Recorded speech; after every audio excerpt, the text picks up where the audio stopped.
आइए हम दुआ करेंगे। धन्यवाद करते हैं पिता परमेश्वर आज के सुंदर समय के लिए, आज के दिन के लिए। खुदावन जो आपके जी उठने का दिन है, खुदावन सारी दुनिया में ये दिन मनाया जा रहा है, आपका धन्यवाद करते हैं। आपने हमें भी इस लायक समझा कि हम भी अपनी नापाक जुबानों से है खुदावन तेरी हम तो सिताइश कर सके। आपका धन्यवाद करते हैं उन तमाम आशीषों और बरकतों के लिए जो आज के दिन तक आपने हमें दी हैं। होने जाए खुदावन जितने भी अजीज़ इस वक्त हमारे साथ दुआ में शामिल हैं, हर एक को अपनी रूह का मसा देना और हर एक को अपनी बरकतों से माला माल करना, ताकि आए खुदावन आज का दिन उनकी ज़िंदगियों में मुबारक साबित हो और आज का कलाम जो बांटा जाए होने जाए खुदावन सबकी ज़िंदगियों में 100 गुना फल लाने वाला हो सके।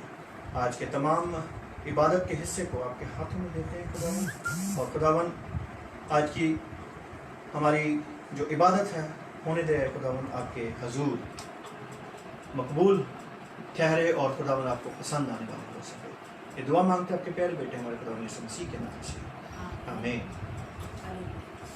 आइए हम कलाम में से पढ़ेंगे।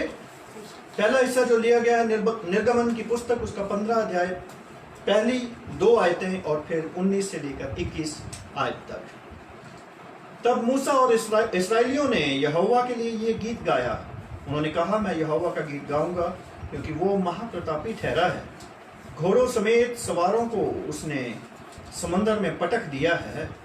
यहोवा मेरा बल और भजन का विषय है और वही मेरा उद्धार भी ठहरा है। मेरा परमेश्वर वही है, मैं उसी की स्तुति करूंगा। मैं उसके लिए निवास स्थान बनाऊंगा। मेरे पूर्वजों का परमेश्वर वही है, मैं उसको सराहूंगा। 19 से लेकर 21 आयत तक पढ़ेंगे हम। यह गीत गाने का कारण यह है कि फिरौन के घोड़े रथों और सवारों समेत समुद्र के बीच में चले गए और यहोवा उनके ऊपर समुद्र का जल लौटा ले आया। परंतु इस्राएली समुद्र के बीच स्थल ही स्थल पर होकर चले गए। तब हारून की बहन मरियम नाम नबिया ने हाथ में डफ लिया और सब स्त्रियां डफ लिए नाचती हुई उसके पीछे हो लीं। और मरियम उनके साथ ये टेक गाती गई, यहोवा का गीत गाओ क्योंकि वो महाप्रतापी ठहरा है। घोड़ों समेत सवारों को उसने समुद्र में फेंक दिया है। ये खुदा का कलाम है, उसके कलाम के पढ़े और सुने जाने पर उसकी आशीष हो, आमीन। आइए हम सब मिलकर एक गीत गाएंगे, गीत नंबर 99। हालेलुया बोलो यीशु जिंदा हो गया, कुल दुनिया दी निजात दा दहिंदा हो गया। हालेलुया बोलो यीशु जिंदा हो गया। हालेलुया बोलो यीशु जिंदा हो गया। कुल दुनिया दी नजात दा दहिंदा हो गया। कुल दुनिया दी नजात दा दहिंदा हो गया। हालेलुया बोलो यीशु जिंदा हो गया। हालेलुया बोलो यीशु जिंदा हो गया। कुल दुनिया दी नजात दा दहिंदा हो गया। कुल दुनिया दी नजात दा दहिंदा हो गया। पापा तो बचावन यीशु आया जग ते। पापा तो बचावन यीशु आया जग ते। आन के उठाए उसने पाप सब दे। आन के उठाए उसने पाप सब दे। हालेलुया बोलो यीशु जिंदा हो गया। हालेलुया बोलो यीशु जिंदा हो गया। कुल दुनिया दी नजात दा दहिंदा हो गया। कुल दुनिया दी नजात दा दहिंदा हो गया। कोड़े खाते ताज कंडे आंदा पा लिया। कोड़े खाते ताज कंडे आंदा पा लिया। ते सूली उत्ते मरदे डाकू नू बचा लिया। सूली उत्ते मरदे डाकू नू बचा लिया। हालेलुया बोलो यीशु जिंदा हो गया। हालेलुया बोलो यीशु जिंदा हो गया। कुल दुनिया दी नजात दा दहिंदा हो गया। कुल दुनिया दी नजात दा दहिंदा हो गया। ने जाडा डायो दी पसली विच वजिया। ने जाडा डायो दी पसली विच वजिया। ते पाप धोवण वाला उस तो चश्मा वगया। ते पाप धोवण वाला उस तो चश्मा वगया। हालेलुया बोलो यीशु जिंदा हो गया। हालेलुया बोलो यीशु जिंदा हो गया। कुल दुनिया दी नजात दा दहिंदा हो गया। कुल दुनिया दी नजात दा दहिंदा हो गया। ओ जिंदा होया मौत ते कबर नो जीत के। ओ जिंदा होया मौत ते कबर नो जीत के। ते चढ़ गया आसमान बैठा सज्जे हाथ ते।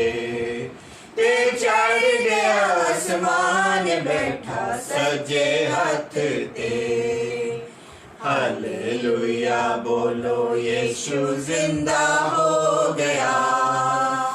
हालेलुया बोलो यीशु जिंदा हो गया।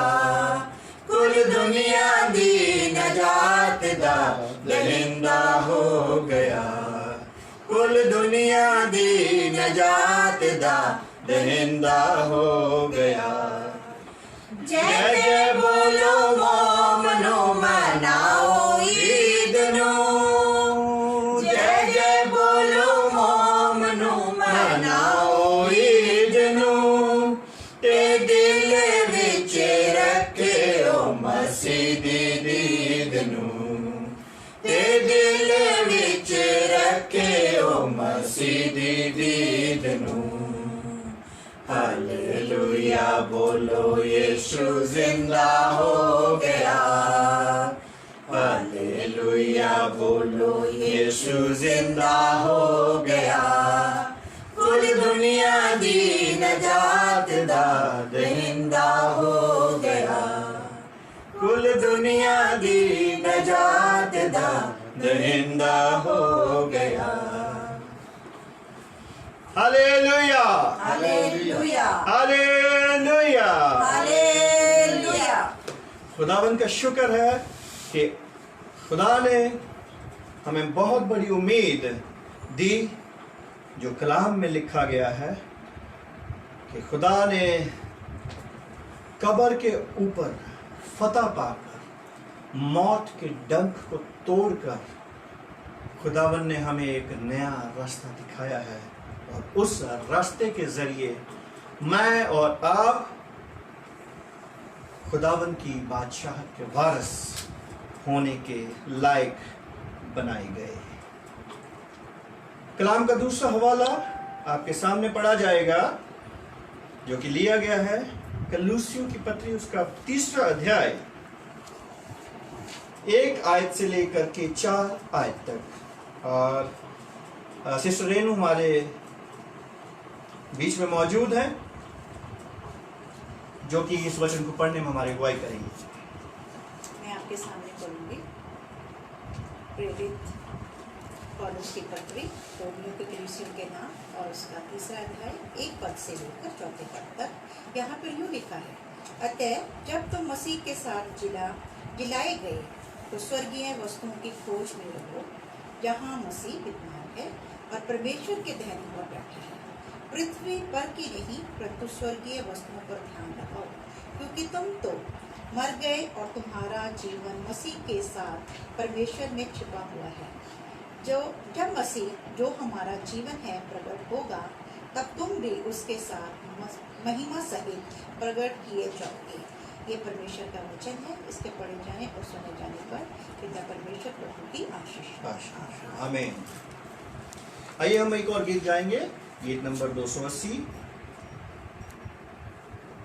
आपकी गीत की किताब में है, आ चुका हूं तेरे दर। अब दुआ के वास्ते गीत नंबर 280।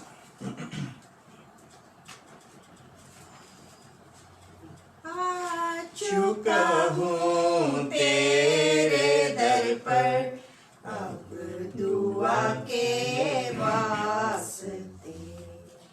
आ चुका हूँ तेरे दर पर, अब दुआ के वास्ते।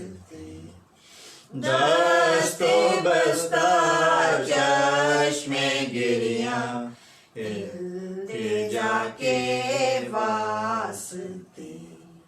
दस्तो बस्ता चश्मे गिरिया, इल्तिजा के वास्ते। आया खाली हाथ हूँ मैं, है खुदावंदे करीम। आया खाली हाथ हूँ मैं, है खुदावंदे करीम। कर करम मुझ पर तू शाहे अंबिया के वास्ते। कर करम मुझ पर तू शाहे अंबिया के वास्ते। दिल से और रूह से और सख्त ही बदकार हूँ। दिल से और रूह से और सख्त ही बदकार हूँ। होठ खुल सकते नहीं तेरी सना के वास्ते। होठ खुल सकते नहीं तेरी सना के वास्ते। आ चुका हूँ तेरे दर पर, अब दुआ के वास्ते। पाके रूह अब दीजिए, अरे पाके मुझको कीजिए। पाके रूह अब दीजिए, और पाके मुझको कीजिए। है ये मेरी इल्तिजाए बने खुदा के वास्ते। है ये मेरी इल्तिजाए बने खुदा के वास्ते। आ चुका हूँ तेरे दर पर, अब दुआ के वास्ते। बख्श मुझको नेकी और पाकीज़गी ऐ दिल खुदा। बख्श मुझको नेकी और पाकीज़गी ऐ दिल खुदा। कर करम मुझ पर मसीहे मुस्तफा के वास्ते। कर करम मुझ पर मसीहे मुस्तफा के वास्ते। आ चुका हूँ तेरे दर पर, अब दुआ के वास्ते। सख्त जख्मी है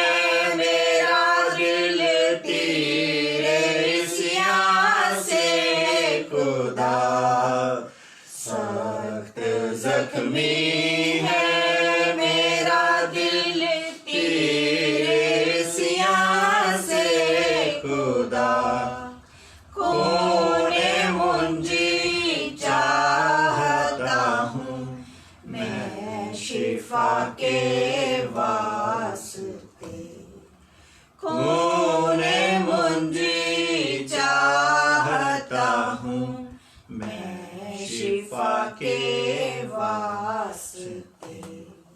आ चुका हूँ तेरे दर पर अब दुआ के वास्ते।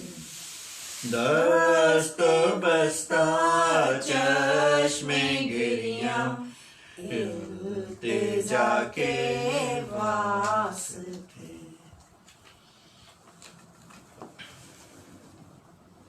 अब हम बाइबल का तीसरा हवाला पढ़ेंगे जो कि लिया गया है संत यूहन्ना की इंजील उसका 20 अध्याय 1 से 18 आयत तक। सिस्टर रेनू हमारे बीच में है और ये हवाला हमारे सामने वो पढ़ेंगे। संत यूहन्ना रचित सुसमाचार उसका 20 अध्याय और 1 से 18 आयत तक। यूहन्ना रचित सुसमाचार उसका 20वां अध्याय और 1 पद से लेकर 18 पद तक यूं लिखा है। सप्ताह के पहले दिन मरियम मगदलीनी भोर को अंधेरा रहते हुए कब्र पर आई और पत्थर को कब्र से हटा हुआ देखा। तब वह दौड़ी और शमौन पतरस और उस दूसरे चेले के पास जिसे यीशु प्रेम रखता था आकर कहा कि वे प्रभु को कब्र में से निकाल ले गए हैं और हम नहीं जानती कि उसे कहाँ रख दिया है। तब पतरस और दूसरा चेला निकलकर कब्र की ओर चले। वे दोनों साथ साथ दौड़ रहे थे, परंतु दूसरा चेला पतरस से आगे बढ़कर कब्र पर पहले पहुंचा और झुककर कपड़े पड़े देखे तो भी वह भीतर ना गया।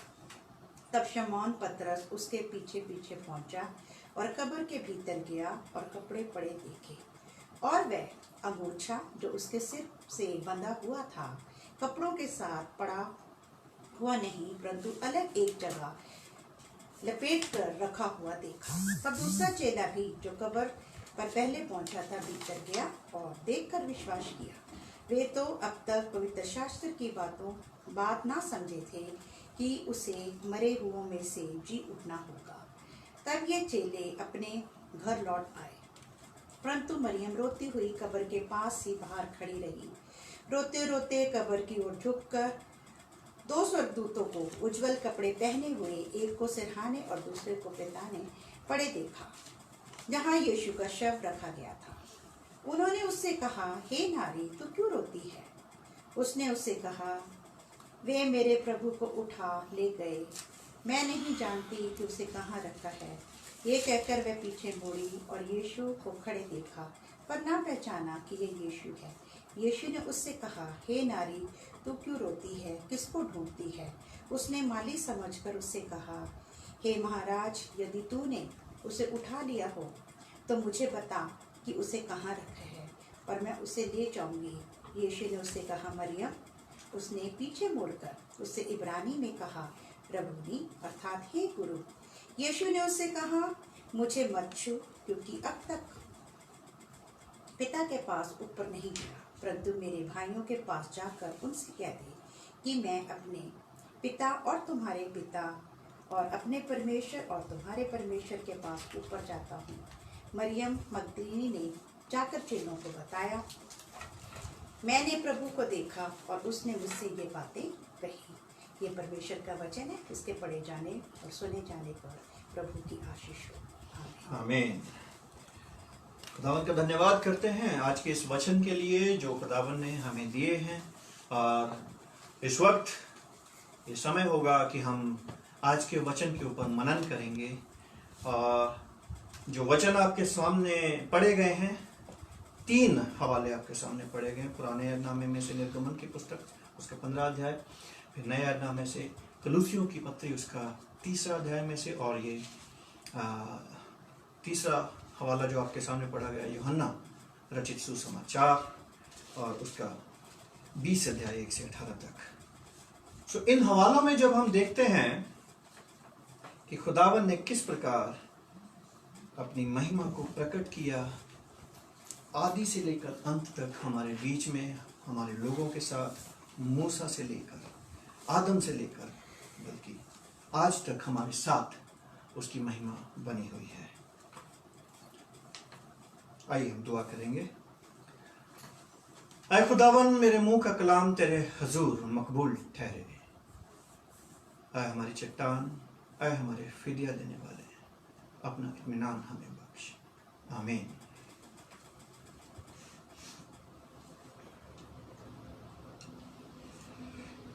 निर्गमन की पुस्तक में से जब हमने पढ़ा, उसमें किस प्रकार मूसा नबी को खुदावन ने तैयार किया अपने कौम को छुड़ाने के लिए, और जब इस्राएलियों को मिस्र देश से निकाल करके मूसा नबी लेकर के जा रहे थे, तो फिरौन बादशाह ने उनके ऊपर कैसे चढ़ाई करी। और यहाँ पर ये हमने पढ़ा कि किस प्रकार फिरौन बादशाह के घुड़सवारों को, रथों को, सेनाओं को खुदावन ने समंदर में नेस्त नाबूद कर दिया, और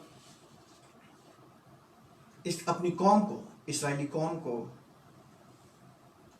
किस प्रकार समंदर में से एक सूखी जमीन में से होकर के लेकर के बचाया। और तब इस्राएलियों ने परमेश्वर की महिमा की, स्तुति गान किया, उसकी प्रशंसा की, उसकी बढ़ाई की। और इसी प्रकार कलूसियों की पत्री में जब हम पढ़ते हैं कि किस प्रकार खुदावन ने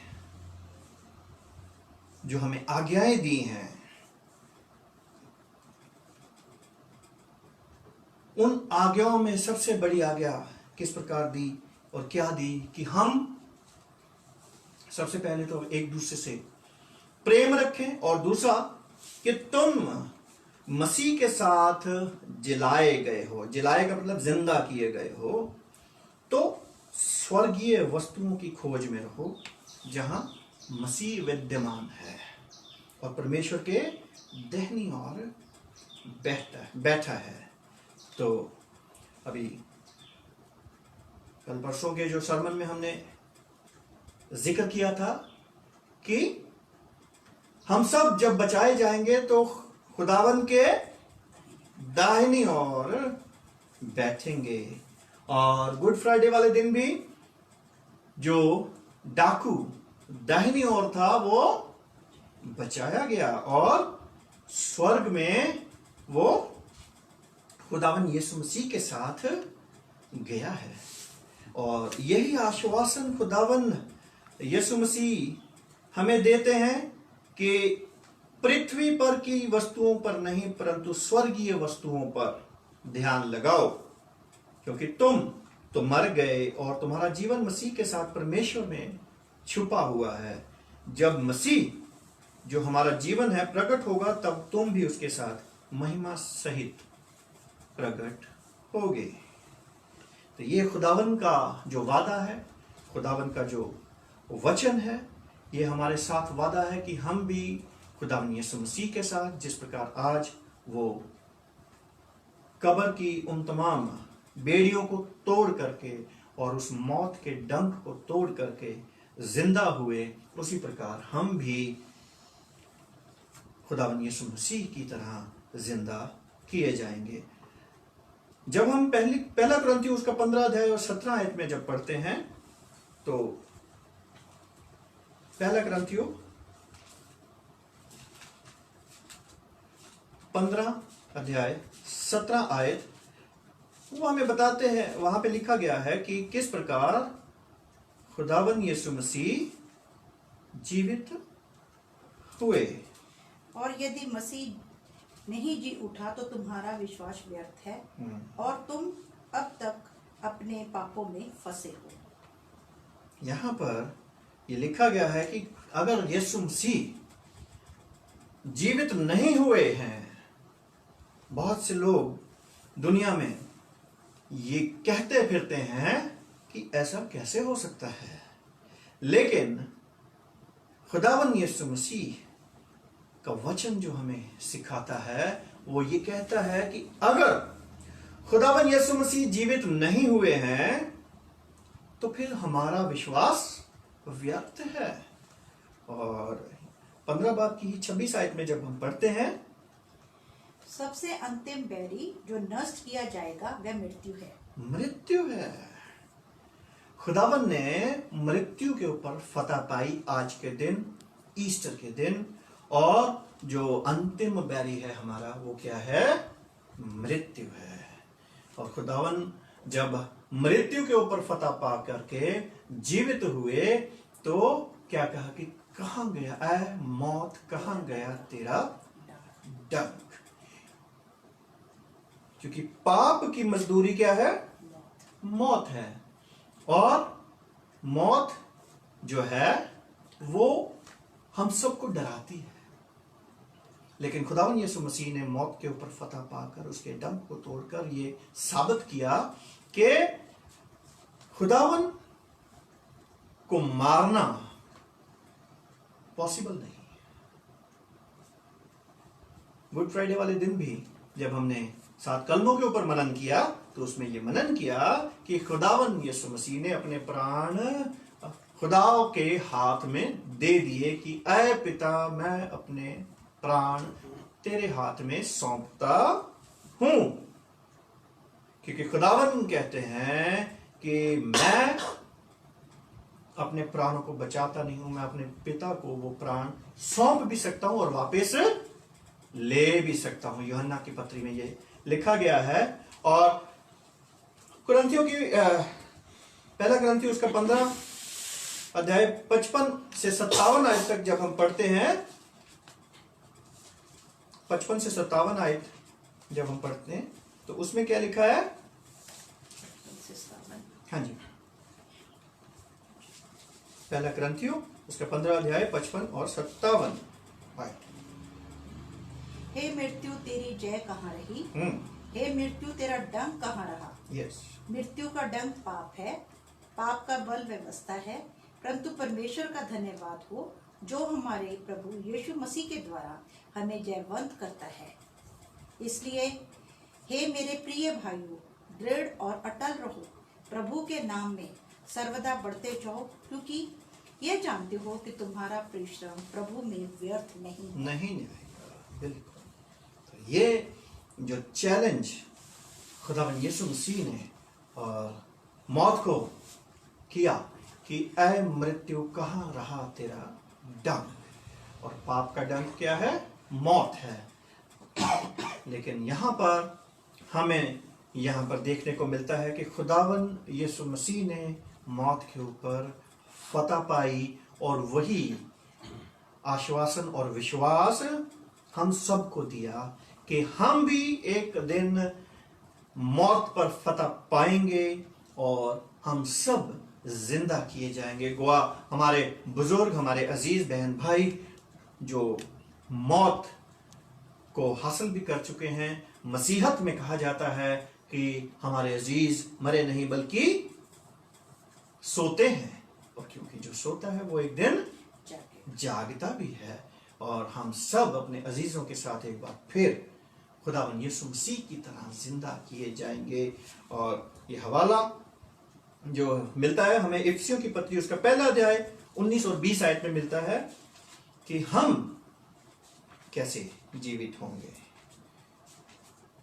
इफिसियों की पत्री पहला अध्याय उसका 19 और 20 आयत जब हम पढ़ते हैं तो इसमें लिखा है, और उसकी सामर्थ हम में से विश्वास करते हैं कितनी महान है, उसकी शक्ति के प्रभाव के उस कार्य के अनुसार जो उसने मसीह में किया, कि उसको मरे हुओं में से जिलाकर स्वर्गीय स्थानों में अपनी दाहिनी ओर और सब प्रकार की प्रधानता, अधिकार और सामर्थ और प्रभुता के और हर एक नाम के ऊपर, जो न केवल इस लोक में पर आने वाले लोक में भी लिया जाएगा, बिठाया और सब कुछ उसके पांव तले कर दिया। और उसे सब वस्तुओं पर श्रोमणी ठहराकर कलीसिया को दे दिया। यह उसकी देह है और उसी की परिपूर्णता है जो सब में सब कुछ पूर्ण करता है। किस प्रकार यहाँ पर यीशु मसीह जो जीवित किए गए उनको दाहिने हाथ में खुदावन यीशु मसीह को बिठाया गया, स्थान दिया गया, और यही नाम खुदावन यीशु मसीह का नाम जमीन पर, आसमान पर और स्वर्गलोक पर और हर जगह यही नाम शिरोमणि किया गया है। और इसी प्रकार जब हम अपने जीवन दाता को, अपने प्रभु को विश्वास के साथ मानते हैं कि हाँ मसीह हमारा उद्धार करता है, तो हम भी उसी की तरह शिरोमणि किए जाएंगे। पहला थिस्सलुनीकियों उसका 4 अध्याय और 14 आयत हमें ये बताती है कि हम किस प्रकार शिरोमणि किए जाएंगे।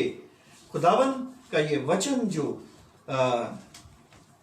हमारी ढाल है, हमारी तलवार है, ये वचन हमें ये उम्मीद और आशा दिलाता है। एक एक वचन इसका कहा गया सच है, और आने वाले समय में भी जो बाइबल में ये बातें लिखी गई हैं वो सच होंगी, क्योंकि कलाम कहता है कि इस वचन में एक एक बात जो लिखी गई है वो अगर सच ना हो तो उसका कोई फायदा नहीं है। और कोई अगर बात सच नहीं होती है तो वो वचन जो है खुदा के पास वापस जाने वाला नहीं है। इसमें लिखी, कलाम में लिखी हर एक बात सच हुई है, हो रही है और होगी। किस प्रकार है जी? पहला थिस्सलुनीकियों उसका 4 अध्याय में 14 आयत क्या कहती है? क्योंकि यदि हम विश्वास करते हैं कि यीशु मरा और जी भी उठा, तो वैसे ही परमेश्वर उन्हें भी जो यीशु मसीह में सो गए हैं उसी के साथ ले आएगा। क्योंकि हम प्रभु के वचन के अनुसार तुमसे ये कहते हैं कि हम जो जीवित हैं और प्रभु के आने तक बचे रहेंगे, सोए हुओं से अभी आगे ना बढ़ेंगे। तो ये आश्वासन जब हम सब मिलकर के ये विश्वास रखते हैं कि हमारे पिता परमेश्वर खुदावन यीशु मसीह जो मर गए थे लेकिन जीवित हो गए, वो जीवित हैं, तो उसी प्रकार हम भी जीवित किए जाएंगे। और जब हम खुदावन यीशु मसीह के साथ, जब खुदावन यीशु मसीह का आगमन होगा बादलों पर, तो सारी दुनिया देखेगी और हम खुदावन यीशु मसीह के साथ बादलों पर उठा लिए जाएंगे और उसके स्वर्ग के अधिकारी कहलाएंगे। रोमियो की पत्री 10 अध्याय में से हम देखेंगे कि हमारा उद्धार कैसे होगा। रोमियो की पत्री उसका 10 अध्याय 9 आयत में लिखा गया है कि किस प्रकार हमारा उद्धार होगा। जब हम विश्वास करते हैं कि हम एक जीवित परमेश्वर के ऊपर विश्वास करते हैं, उसको मानते हैं और उसके हुक्मों को मानते हैं, उनको ऊपर चलते हैं, तो हम भी इसी प्रकार श्रोमणी किए जाएंगे। परंतु जो धार्मिकता विश्वास से है वह यूं कहती है कि तू अपने मन में ये ना कहना कि स्वर्ग पर कौन चढ़ेगा, अर्थात मसीह को उतार लाने के लिए, या अधोलोक में कौन उतरेगा, अर्थात मसीह को मरे हुओं में से जिलाकर ऊपर लाने के लिए। परंतु वह ये कहती है यह कि वचन तेरे निकट है, तेरे मुंह में और तेरे मन में है, और यही विश्वास का वचन है जो हम प्रचार करते हैं कि यदि तू अपने मुंह से यीशु को प्रभु जानकर अंगीकार करे और अपने मन से विश्वास करे कि परमेश्वर ने उसे मरे हुओं में से जिलाया, तो तू निश्चय उद्धार पाएगा। तो ये है हमारी निजात का रास्ता। निजात का रास्ता क्या, कैसे उद्धार पाएंगे हम? जब हम ये विश्वास करेंगे कि हाँ खुदावन यीशु मसीह ही हमारा खुदावन है, वही हमारा निजात दहिंदा, वही हमें बचाने वाला है, तो हम ये स्वर्ग के राज्य के अधिकारी होंगे और हम भी खुदावन यीशु मसीह की तरह ही जिलाए जाएंगे, जिंदा किए जाएंगे और हमारे शरीर भी उठाए जिंदा किए जाएंगे। तो और खुदावन ने हमें एक नई जिंदगी देने का जो वादा किया है, रोमियो की पत्री उसका 6 अध्याय 4 आयत में क्या वादा किया है हमें कि किस प्रकार हमें एक नई जिंदगी मिलेगी। लेकिन उसके लिए एक कंडीशन क्या है कि हम माने कि हाँ, मसीह मेरा उद्धार करता है, मसीह ही खुदावंद है और मैं मसीह की कही हुई बातों के ऊपर मनन करूंगा और चलूंगा, तो हम उद्धार पाएंगे। अतः उस मृत्यु का बपतिस्मा पाने से हम उसके साथ गाड़े गए, ताकि जैसा मसीह पिता की महिमा के द्वारा मरे हुओं में से जिलाया गया, वैसे ही हम भी नए जीवन की सी चाल चले। नए जीवन की सी चाल चलेंगे। और हम आपस में ये बातें कभी कभी करते हैं, कभी कभी हमारे मन में ये भी आता है कि ये कैसे होगा, ये कैसे होगा। लेकिन खुदावन का ये जो वचन है, जो हमें दिया गया है, जो हमारे मुंह में हम पढ़ते हैं, हमारे दिलों में दिमागों में है, हम इसको रोज पढ़ते हैं और इसके ऊपर चलते हैं। और खुदावन का यही वचन एक हमारा सहारा है। मैंने कुछ दिन पहले कहा था कि ये वचन को पढ़ें, रेगुलरली पढ़ें और इसको अपने मनों में याद रखें, क्योंकि विश्वास ही से हम उसके बेटे बेटियां कहलाएंगे। और विश्वास कैसे पैदा होता है? विश्वास सुनने से, और सुनना वचन में से, और तब हम विश्वास में और मजबूत होते हैं। और जब हम विश्वासी होते हैं तो तब खुदावन यीशु मसीह हमें अपनी हजूरी में बना करके रखते हैं। और इसी प्रकार, जिस प्रकार की आज हमारे खुदावन यीशु मसीह जिंदा हो गए और खुदावन के दाहिने हाथ बैठे हैं, अपने बाप के दाहिने हाथ बैठे हैं, उसी प्रकार हम सब जब कयामत के रोज हिसाब होगा तो हम सब जिंदा किए जाएंगे और खुदावन की बादशाहत में उसके दाहिने हाथ बैठेंगे, उसके स्वर्ग के अधिकारी कहलाएंगे। तो आज का ये वचन खुदावन यीशु मसीह के द्वारा जिंदा होकर के पूरी दुनिया को बताया गया कि खुदावन जिंदा परमेश्वर है और हम जिंदा परमेश्वर के ऊपर विश्वास करते हैं।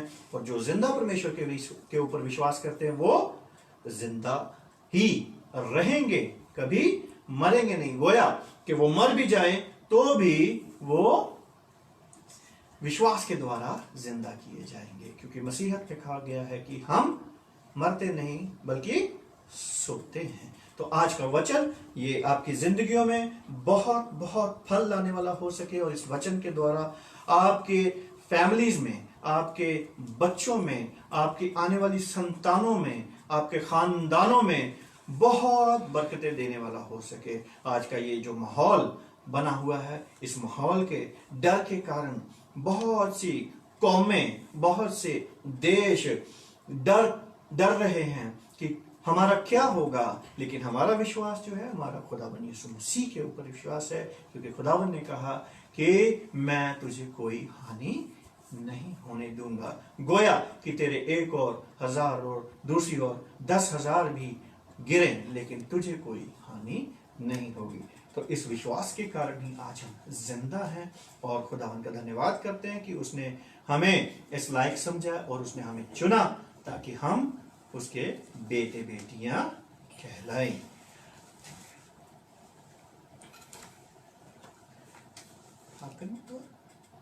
आइए हम दुआ करेंगे, और दुआ में हमारी अगुवाई करेंगी सिस्टर रेनू,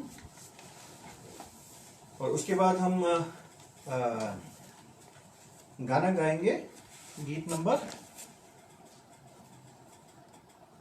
284। आइए हम प्रार्थना करें।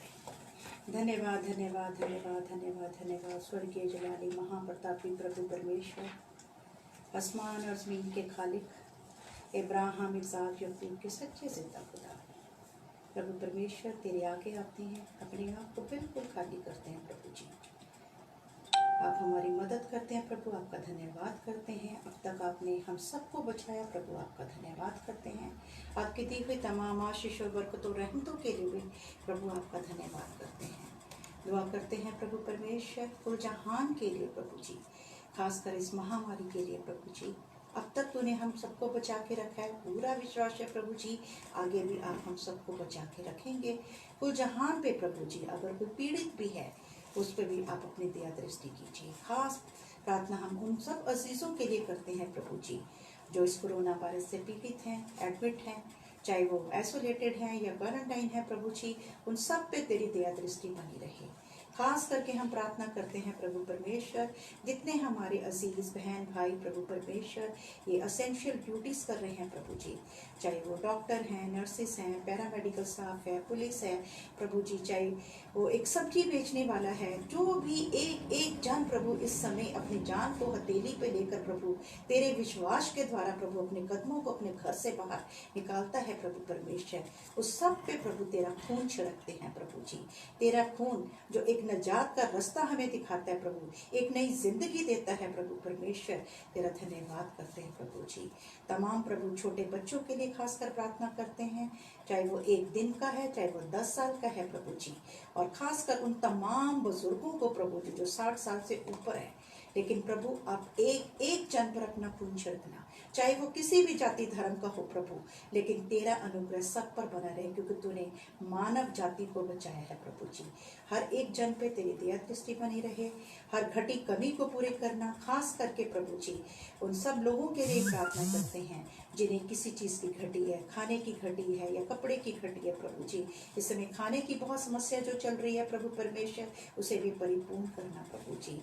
कोई भी प्रभु परमेश्वर भूखा न रहे प्रभु जी, आपके जलाली फरिश्ते इन सब चीज़ों का इंतजाम करने वाले हों प्रभु जी, और उन तक ये मुहैया किया जाए और उनकी हर मदद की जाए। जवानों के साथ होना प्रभु जी, हौसला देना, ताकत देना प्रभु जी, ताकि जो उनके ज़िंदगी के टारगेट हैं, जो उनकी स्टडी है प्रभु जी, इस फ्री टाइम में बैठकर प्रभु परमेश्वर वो करने पाए। उन्हें संभालिए प्रभु जी, और प्रभु हर एक जन पर अपना रहम बनाए रखना। खास प्रार्थना और धन्यवाद करते हैं प्रभु परमेश्वर पास्टर साहब के लिए प्रभु जी, जो आज आपका वचन का बीज बोया गया प्रभु जी, ये हम सब के मनों में घर करे और ये फलवंत हो और 100 गुना फल लाए। इस पर विश्वास करें और इस वचन को अपनी जिंदगियों में इस्तेमाल करें। तमाम अजीज़ों के लिए प्रभु परमेश्वर जो हमारे साथ जुड़े हुए हैं, उन सबको भी वही आशीषें, बरकतें और रहमतें देना प्रभु जी जो आप सब हमें देना चाहते हैं प्रभु जी। हमारे तमाम बिशप साहब और प्रभु परमेश्वर जितने पादरी साहबान प्रभु परमेश्वर तेरा वचन दुनिया तक पहुंचा रहे हैं प्रभु जी, उन सब पे भी तेरी दया दृष्टि बनी रहे। एक एक अजीज के साथ हो प्रभु जी, जो अपने घुटनों के बल बैठ कर तेरा नाम ले रहा है प्रभु जी, सबको समर्थ और बल देना प्रभु परमेश्वर। इस समय हम प्रभु परमेश्वर सदोम और अमोरा को याद करते हैं प्रभु जी, जब प्रभु परमेश्वर ने अपने लूत से कहा था, मौत का फरिश्ता वो तबाह करने आया था प्रभु जी के कितने धर्मी हैं, कितने लोग हैं, तो लास्ट में जब 10 भी रह गए तो उसने कहा था कि मैं छोड़ दूंगा। आज भी प्रभु तुझसे यही अर्ज करते हैं, तेरा नाम लेने वाले बहुत से लोग हैं प्रभु जी, रहम कीजिए और छोड़ दीजिए प्रभु जी। 10 से भी ज्यादा तेरे नाम में लोग प्रभु तेरी प्रार्थना कर रहे होंगे प्रभु जी, उन सब का अनुग्रह कर प्रभु जी, मदद कर प्रभु जी और छुटकारा दे दे कुल जहान को। इस नामुराद बीमारी को तू दूर कर प्रभु जी, जो पता ही नहीं चल रहा कि कैसे हो रही है, किसको छू लिया। एक दूसरे के पास जाने से भी डर रहे हैं लोग प्रभु, रिश्ते नाते खत्म होते जा रहे हैं प्रभु जी। इन सब चीजों से बचाइए प्रभु परमेश्वर, अपने स्वर्गदूतों का पहरा दीजिए और इन सारी बुरी बलाओं को इस धरती पे से खत्म कीजिए प्रभु। ये जीवन आपकी ओर से है, आप जीवन देने वाले प्रभु हैं, आप रहम करने वाले प्रभु हैं, आप शिफा देने वाले प्रभु हैं प्रभु। आपने अपने खून से खरीदा है प्रभु परमेश्वर, हमारी मदद करना, कुल जहान की मदद करना, एक एक जन के साथ होना प्रभु परमेश्वर।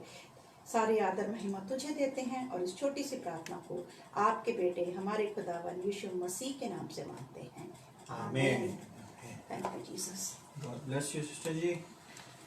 आइए हम सब मिलकर एक गीत गाएंगे, गीत नंबर 284 मेरे महबूब प्यारे मसीहा, किस जगह तेरा जलवा नहीं है।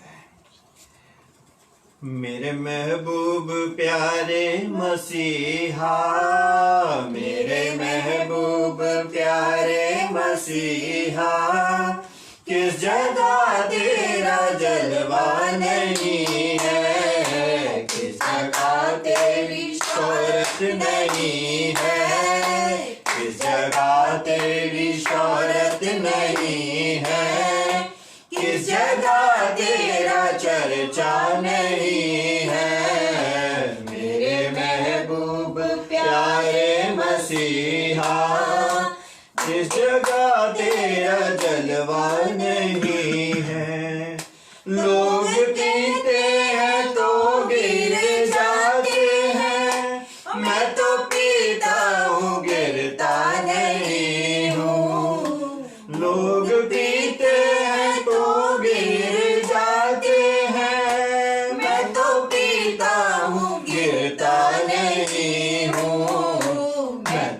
पीता हूँ दर से मसीह के, मैं तो पीता हूँ दर से मसीह के। ये अंगूरों का शीरा नहीं है, मेरे महबूब प्यारे मसीहा, किस जगह तेरा जलवा नहीं है। कान वालों ने तुझको सुना है, आंख वालों ने देखा है तुझको। कान वालों ने तुझको सुना है, आंख वालों ने देखा है तुझको। तुझको पहचानते हैं वो इंसान, तुझको पहचानते हैं वो इंसान, जिनकी आंखों में पर्दा नहीं है। मेरे महबूब प्यारे मसीहा, किस जगह तेरा जलवा नहीं है। मर गई थी वो यारस की बेटी, तूने उस पे निगाहे करम की। मर गई थी वो यारस की बेटी, तूने उस पे निगाहे करम की। कर दिया उसको ये कह कर, जिंदा कर दिया उसको ये कह कर, ये तो सोती है मुर्दा नहीं है। मेरे महबूब प्यारे मसीहा, किस जगह तेरा जलवा नहीं है। जिसमें शामिल नहीं इश्क तेरा, वो परस्तिश परस्तिश नहीं है। जिसमें शामिल नहीं इश्क तेरा, वो परस्तिश परस्तिश नहीं है। तेरे कदमों में होता नहीं जो, तेरे कदमों में होता नहीं जो, ये सिजदा तो सिजदा नहीं है। मेरे महबूब प्यारे मसीहा, किस जगह तेरा जलवा नहीं है। शान देखी फरिश्तों की हमने, देखी नबियों की अजमत भी लेकिन। शान देखी फरिश्तों की हमने, देखी नबियों की अजमत भी लेकिन। जैसा रुतबा है तेरा मसीहा, जैसा रुतबा है तेरा मसीहा, वैसा रुतबा किसी का नहीं है। मेरे महबूब प्यारे मसीहा, किस जगह तेरा जलवा नहीं है। किस जगह तेरी शोहरत नहीं है, किस जगह तेरा चर्चा नहीं है। Hallelujah, hallelujah, hallelujah. God bless you all.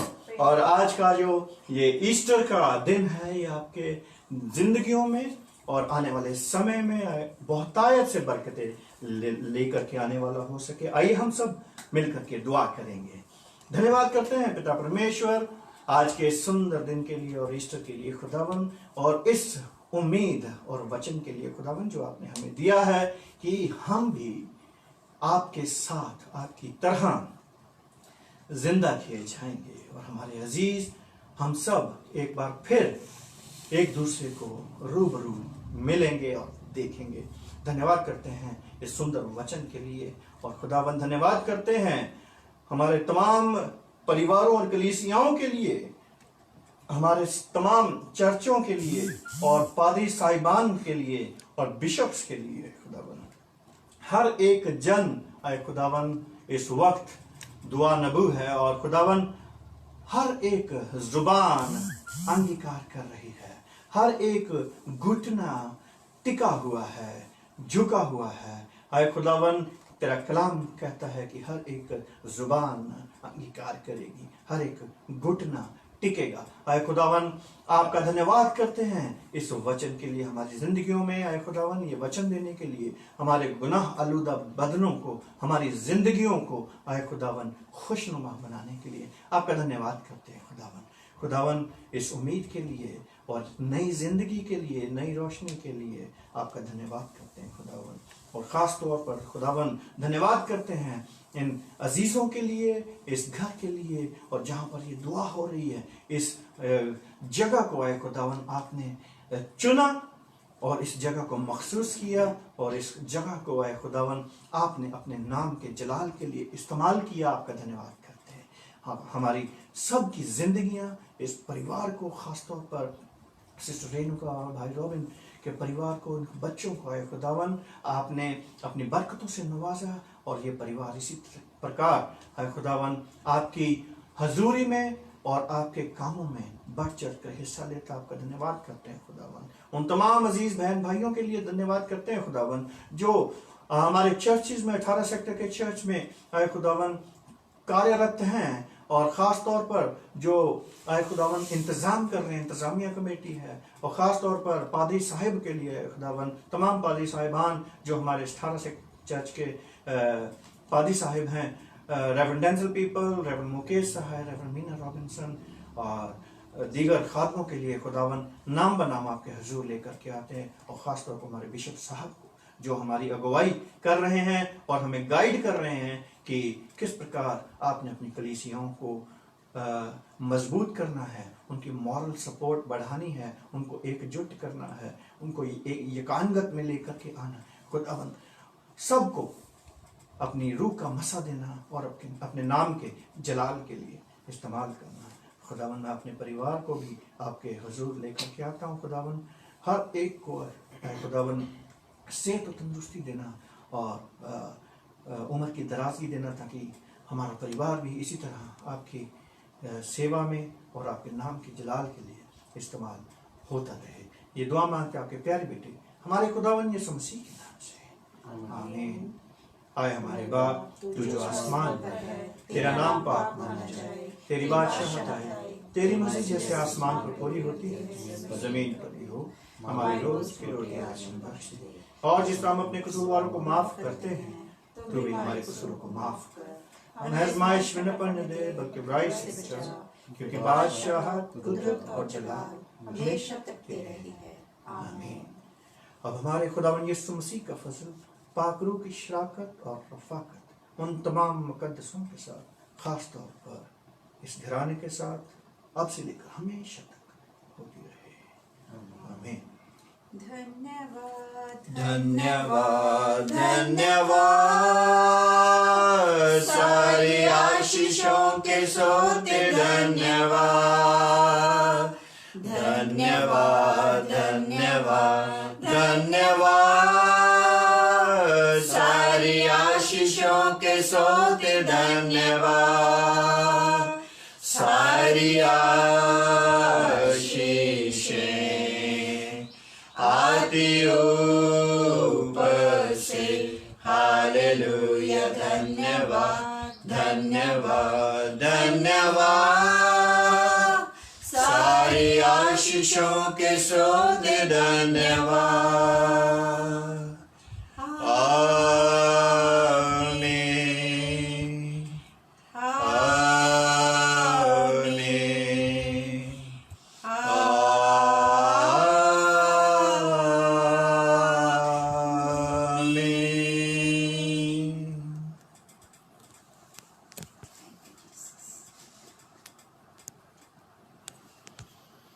आमीन आमीन आशीष के साथ